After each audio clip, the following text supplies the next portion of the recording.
Wow. I know. I literally just stepped in the door, took my khakis off from work. I wore this to work. Whoa! Whoa!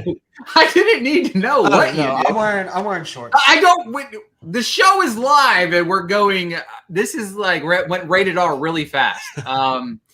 Very interesting. Welcome to another episode of the Music City Drive-In. If you're watching this, you are seeing some crazy things happen. But if you're listening, Jacob was not naked. But welcome everybody to another episode of the Music City Drive-In, brought to you by the Drive-In Podcast Network. I am your host, Ricky Valero. On today's episode, we're going to review the brand new film Free Guy. We're going to talk about the expectations, give it an overall score, and kind of use the new Music City Drive-In review system. And then, of course, at the end of the movie, we're going to give our top 5 Ryan Reynolds movies. If there's 5, who knows? We'll see a little bit later. As always, for the first time in 2 months, yep. I am joined by my co-host here, Jacob. How are you, bud? I'm doing good.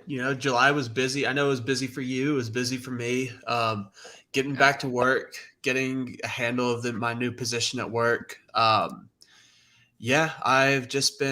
been super busy, but I'm glad I can make it back for this one. I'm actually really excited to be back on. As fast as your pants came off, I'm not surprised you've gotten a promotion. So joining us as he does just about every week, my co-host of the Fantasy Football Happy Hour, Mr. Matthew Fox. AKA Hal Jordan. How are you, buddy? Yeah, when we announced this was a pants optional episode, I thought maybe we swung over to reviewing Van Wilder, but if it's just a Free Guy, we're okay. That reveal that Jacob had shorts on, probably the most anticipated reveal of film this year. Just hoping that something was there. Who knew what I was going to show? Exactly. Nobody knew what was going to happen, and it's perfectly fine. You know what I mean? But joining us this week, it's first time back in a long time from Geek Vibes Nation, Mr. Dom Fisher. How are you, buddy? What's up, man? I'm doing good, man. It's been a crazy hot ass time these past couple of weeks. I'm tired of sweating. I'm too big for this shit, man. I can't do it no more. I need fall to hurry up, along with those fall movies. You know what I'm saying? Man, I am not even kidding. It's been surprisingly, there's been some decent movies because August is typically the January before the calm before the storm. But obviously with COVID, they've placed some good movies. I was talking to Fox earlier about it. Next week's movies, there's 9 new releases, and I don't think any of them look good. So it's kind of weird. Unless you're into puppets. Well, yeah, I forgot Annette. I keep on forgetting Annette comes out. Which I'm going to see tomorrow, and I'm super excited. Yeah, so first hour, chef's kiss. The rest of it? Yeah. It's the prequel of Chucky. All right. Folks, like I said, what we do here on the Music City Drive-In now is what we're going to do is I'm going to first pass a question out to everybody on a scale of 1 to 10. What was your kind of anticipation of Free Guy? Matthew Fox, I'll let you kick it off. It's probably a 5. I didn't totally understand what the heck it was going to be about until I started watching it. Absolutely. Dom, what about you? Anticipation level? Like a 2. I didn't really. I love Ryan Reynolds, but I didn't really watch the trailers because I didn't want to give it away. And the same, I didn't really know exactly what the movie was gonna be about, so I just kind of went in blind and let it happen to me. Yeah, Jacob. I'll say before COVID, it was probably about a 3 or a 4. For the same reasons that both of them said. I didn't know what it was. It just kind of seemed, on the outside looking in, it didn't seem like it was going to be anything great. Now I'd probably say more like a 6 or a 7 going into it, just because I had a feeling that they kept pushing it back for a reason and they didn't dump it for a reason. And we'll get more into that. But I was hoping that there was going to be some reason why they felt like this needed to be seen in theaters. And so probably about a 6 or a 7 going into it after. Yeah, I was about that mid-range 4 or 5. I really, as Ryan Reynolds pointed out in the Free Guy review of the trailer, people criticize him for playing the same character in every movie. Well, there's a reason why people do that, because he plays Deadpool in every movie. If you watch Detective Pikachu, which was one of the worst movies of whatever year it came out, I don't know what year any movie came out ever anymore, but it was terrible. And it was because Ryan Reynolds played Pikachu as Deadpool. You know what I mean? Like, it was abysmal. It was just 2019. It was whatever. two years ago, but it feels like a million years. It feels like 5 years ago. So, all right. With that being said, what we do here is I'm going to put somebody on the spot. They have 60 seconds to tell me how they feel about Free Guy, with no spoilers are allowed. And I'm going to time you. As soon as your 60 seconds is up, I cut your mic off unless you stop talking beforehand.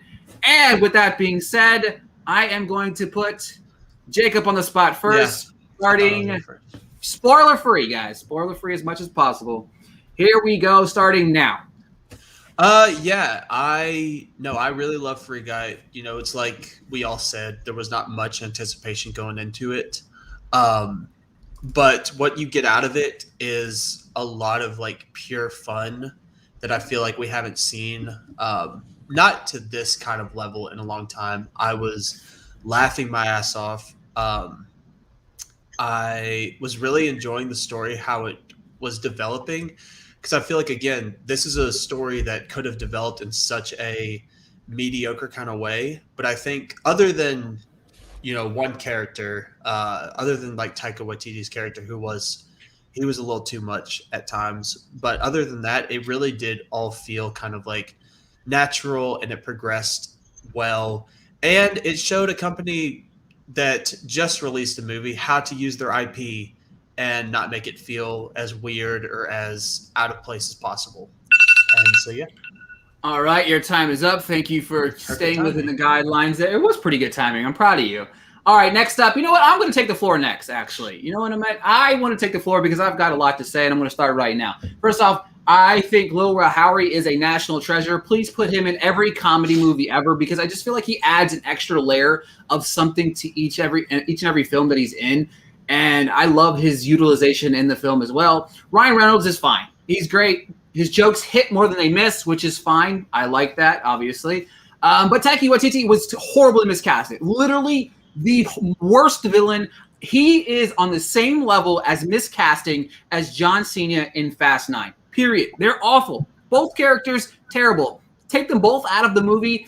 That's the biggest reason why, my biggest issue with the film. He is the villain of this movie, and because of that being awful for me, that I just didn't like the movie. I didn't hate the movie, but I just feel like it takes me out of that movie, and he was my biggest problem with the film. Jodie Comer was magnificent in the film. I thought she was a really bright spot of the film. All right. Matthew Fox, you're up. Probably won't even take 60 seconds. I thought the action here was pretty good. That's what she said. Hey, it's been a long time, so you never know. I thought the action was good. I liked the look and the set design. I really love Jodie Comer, seeing her in something different. If you've seen her in Killing Eve, she's a fantastic kind of villain foil. Very different role. She had some incredible facial reactions. I liked Ryan Reynolds too. And then it was nice to see our friend Steve Harrington have things work out for him in the end. For once. Yeah, for once. I like that. All right, Dom, you are on the clock, my man. 60 seconds. All right, so boom. Now, to piggyback off your Lil Rel comment, I love Lil Rel and everything. I also like Utkarsh, who played the buddy to Keys. I love seeing him in movies. He's great, real swaggy all the time. Like you guys said, Ryan Reynolds is going to be Ryan Reynolds. And we got as much as him as we could in the PG-13 movie. It looked great. Action was great. I mean, I'm not a gamer, but if I was a gamer, it's gamer porn. Everything you like from Fortnite, GTA, it's all there. But yeah, I mean, the one-liners were great. There's one that stuck in my head, the little playtime's over catchphrase, and it stuck in my head for the past couple of days. So it's a fun time. I saw it in 40X. So if you see it in 40X, it's that much better. It's a lot of bullets streaming by and whatnot. So yeah, it's a fun time, and I can't see why people wouldn't want to see it. Yeah, and I'll be honest with you. I I love 4DX. I think it's one of the best ways to see movies. Honestly, it's fantastic to see it in there. All right, so the next question, the third question of of the show. It's kind of funny because whenever I sent everybody the note, there was no third question. So with that being said, I'm going to give the floor back to Matthew Fox. I want you to give me a rating of the film and kind of just a brief overall synopsis of why you gave it the rating you did. If you want to give it on a letter scale, that would be fantastic. What you got for me? Yeah, I gave it a B. I thought it was good. It was a fun time. I liked a lot of the lines. I liked the chemistry. I liked the story, the way it went. I was not quite as bothered by Taika Waititi as you, even though I won't say he was incredible. But, I thought it was really solid. It's probably going to be the last really good movie we get for the summer season. Yeah, seeing what we're getting the next 3 I don't know. Candyman coming out. I'm pretty excited about that. Oh, yeah. Candyman's not till the last 2 days before August is done though. So yeah, but that's 2 weeks from now. It comes out 2 weeks, so it's not that bad. All right, Jacob, you're on the clock. So I gave it a B plus. Right around the same thing Matt gave it. Basically, I think Dom hit it nail on the head when he said it was gamer porn, because one of my favorite things of the movie was putting myself in the position of the people who were actually playing the games. Yeah. And I was like, if I was playing Fortnite, if I was playing GTA and I saw an NPC just running around leveling up, trying to kill me, I was like, this is just it was truly inventive and truly, honestly, really original, actually, for what it was. I think there were a lot of ways this movie could have gone and been a remake or a redo of something else, but I think it tried to stay fairly original. And yeah, I'm with Matt. I didn't hate Taika Waititi as much as Ricky did. I thought he definitely had some lines that really got me out of my seat laughing. And then, of course, he had a lot of misses. But I think, going back to the Ryan Reynolds thing, and I'll end on this. I think this actually was the least Deadpool thing that Ryan Reynolds has done since Deadpool. A lot of Deadpool and a lot of even going to Detective Pikachu, it's a lot of, foul mouth, that Merc with a mouth kind of thing, where I feel like in this one, he was playing more of a Jim Carrey in the Truman Show, someone trying to figure out his life and figure out everything that's going to happen around him.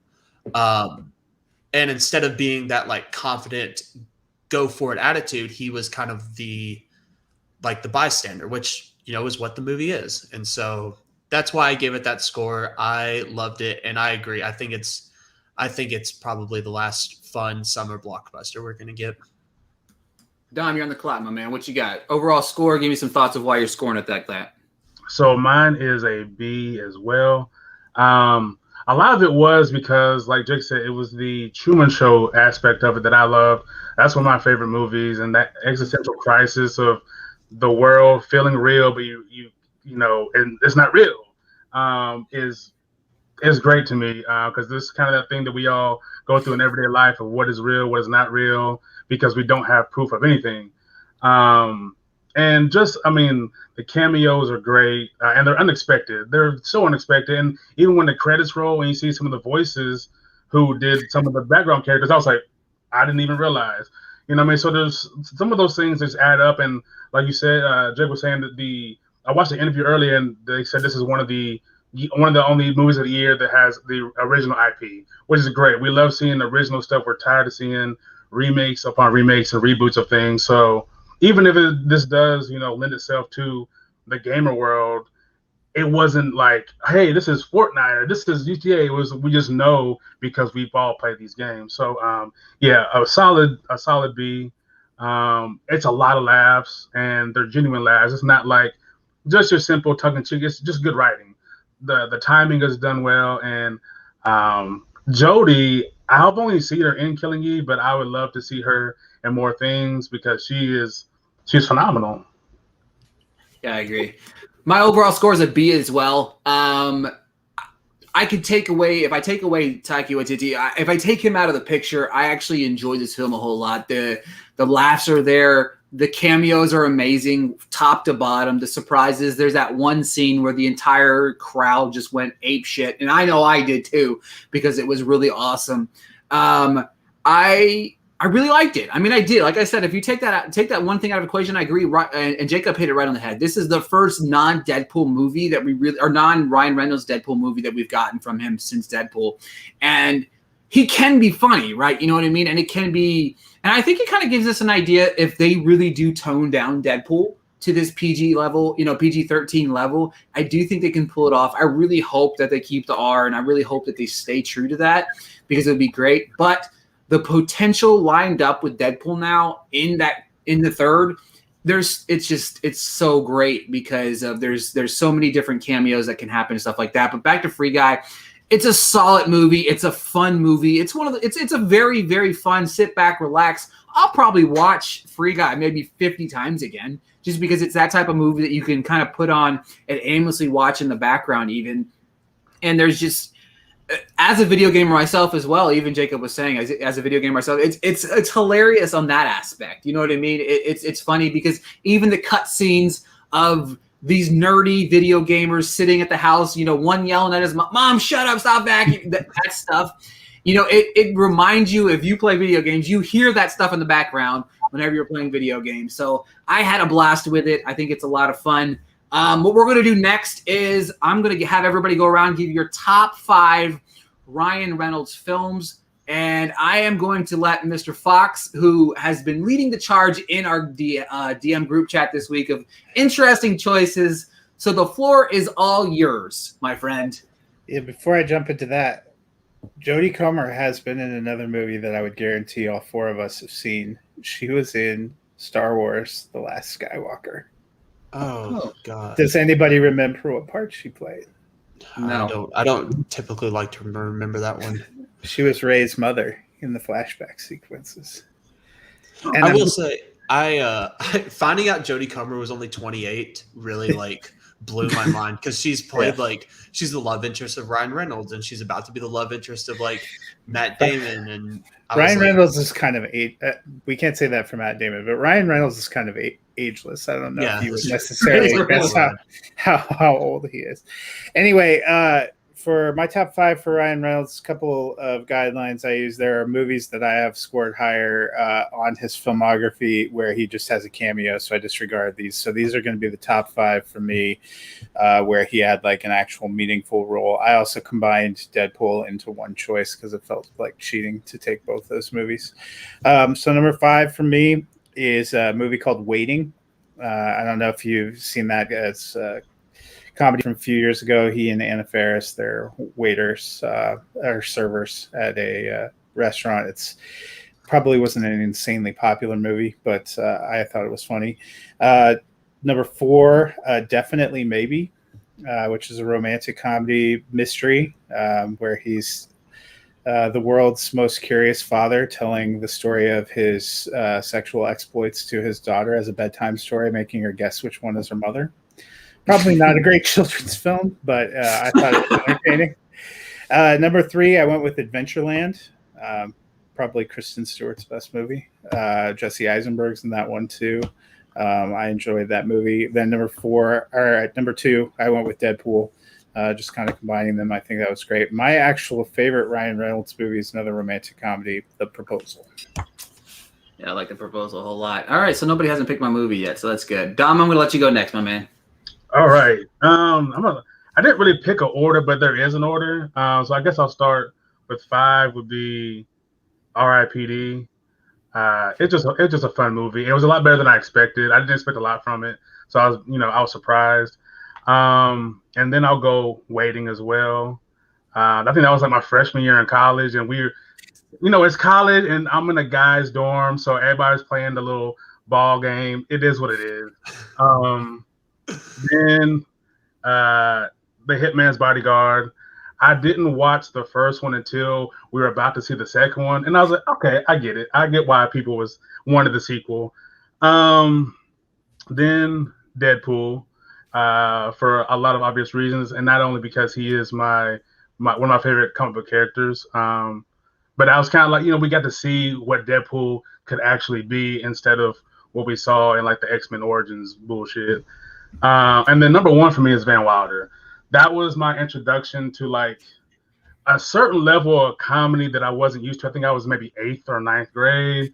Probably wasn't supposed to see it, but my buddy snuck in, and I was like, this is what comedy can be. He did it in such a way, like I love dialogue, and the way he delivers his dialogue and the confidence that he brought to that role was like the same reason why I like Hitch. There's this like the smooth, fast talking dudes who are charismatic always explode off the screen.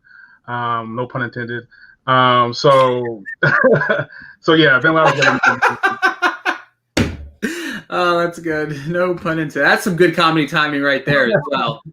I'm going to go next. Number 5 for me, I've got Mississippi Grind. I like that movie a whole lot. My top 5 are movies that I actually really like. He actually has 5 really good movies, which kind of surprised me just thinking back.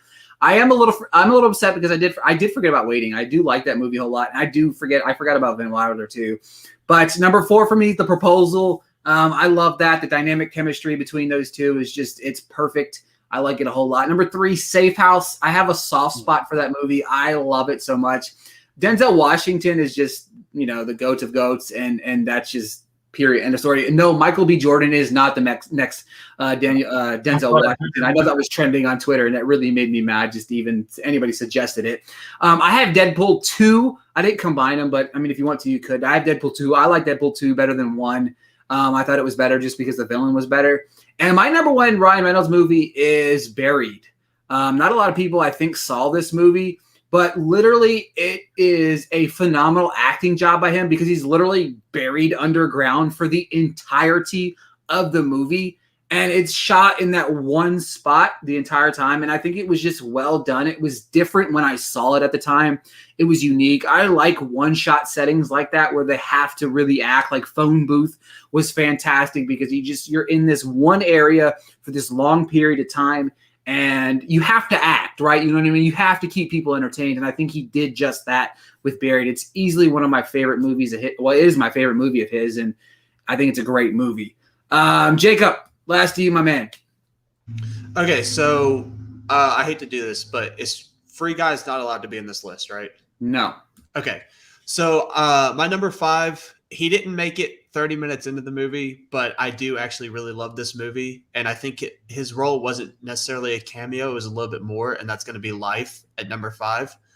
My number 4 is actually Adventureland, same as Matt. I thought Adventureland was so much fun, and Adventureland and Zombieland came out right around the same time, and that was kind of that Jesse Eisenberg comedy role, and I think Ryan Reynolds was so great in it. My number 3 actually is Detective Pikachu. I love Detective Pikachu. Poor Jacob. I grew up on Pokemon. I still play Pokemon to this day. I thought Detective Pikachu was ever since I've been a kid, I've always wanted 2 things. I've wanted Pokemon to be playable on a console, and I've wanted a Pokemon live action show or movie. And it's just something that I've always been looking forward to since I was young, and I really enjoyed it. I didn't combine Deadpool's. I've got Deadpool 1 as my number 2. I think Deadpool 1 is maybe his better performance as Deadpool. I just don't think it's as rewatchable as the second one. And I think the jokes and a lot of the movie in the second one is much more rewatchable than what I found in the first one. But I love both the Deadpools. I think they're both great. I think that's probably his best character he might ever play. And I think there's a reason that people say, oh, he plays Deadpool in every movie. And it's because he really is that good as Deadpool. And I think if he wasn't that good as Deadpool, people might not say that. So that's my 2 and my 1 is Deadpool 1 as 2 and then Deadpool 2 as 1. Yeah. Okay, so I'm going to put you guys really quick on the spot real quick. Next week, there's a lot of movies coming out. We got The Protege, we got Night House, we got Reminiscence with Hugh Jackman, and of course, we have Paw Patrol. Let me not forget about that. I'm leaving Annette out of this equation just because what of those 4 of those movies is going to be the best of the 4? Paw Dom, Patrol. you first. Sorry. Oh, that's a good. I'm gonna go out on a limb, and I'm gonna say, Oh man, that's a look. I'm gonna reach. I'm gonna reach because this is the trend right now, and it's been done very well in the past couple movies. I'm gonna say The Protege, the female action hero, spy thriller type movie. I'm gonna say that's gonna be the one. This is the first one ever coming out of this nature, right? Totally kidding. Fox, to you. Cannot pick a net because I know you've already seen it. So, Are we sure it's not going to be Habit? Habit. Oh God, I forgot that. One of the worst movies I've ever seen in my life. Oh, God. I'm going to go for Reminisce. Jacob. I think objectively, I think Reminiscence will be the best, but I think Paw Patrol will ultimately do the best, if that makes any sense. Like, I think Paw Patrol will have like. It's Ricky that Paw Patrol should be our consensus movie next. Because just hearing the first, I mean, it's still at 100% on Rotten Tomatoes. It's like it seems like two children have seen it. It seems like people are actually liking it, and the two children of somebody that played in Paw Patrol have seen it. I do. I know the TV show has been said to be really good. I haven't watched it, and so I think it would lend itself. Not sure to you're at the least target demographic. I don't know. Let's get Christian on here. He seems to be the target demographic for that. So. I do actually though. I do think Reminiscence won't be too bad. I think the more I watch the trailer, you have to watch the better it kind of looks. And so, well, hopefully it's better than Hugh Jackman's last movie, Bad Teacher, or whatever the hell it was. Yeah, was it Bad Teacher? Bad Education. No, Bad Education. Whatever. Bad Teacher is actually better. I think. I think Reminiscence. They at least look like it'll be interesting. If it's good or if it's not, I honestly thinking of it. It seems and has like a lot of the same feel as like Annihilation had a few years ago. Oh, no, you've made me less excited. I loved Annihilation. It kind of reminds me of the Synchronic that came out last year a little bit too. Is it made by one of the Nolans? Because I noticed in the trailer yesterday it said by the guy who brought you Dark Knight Rises. Jonathan Nolan produced it. Oh, and Westworld. Yeah, so it's got to be Jonathan Nolan. And, Liz Joy directed it. Yeah, and that's the director. Which she directed one episode of Westworld. Yeah. One episode. There you go. That's all you got to do in order to get in the world is direct an episode of Westworld. All right, folks, make sure to head on over to Twitter and give Dom a follow at King_. What was your Fish. There it is. I don't know why. I literally had it in my head, and then I was like, I forgot about it already. King_Fish. Make sure to follow Matthew Fox on Twitter at Nighthawk7734. Give Jacob a follow at TBerry57. Give myself a follow at RickyFlair_. Make sure to check out Dom's work over at GeekVibesNation.com. Check out the rest of our work over at the Music City Drive-In.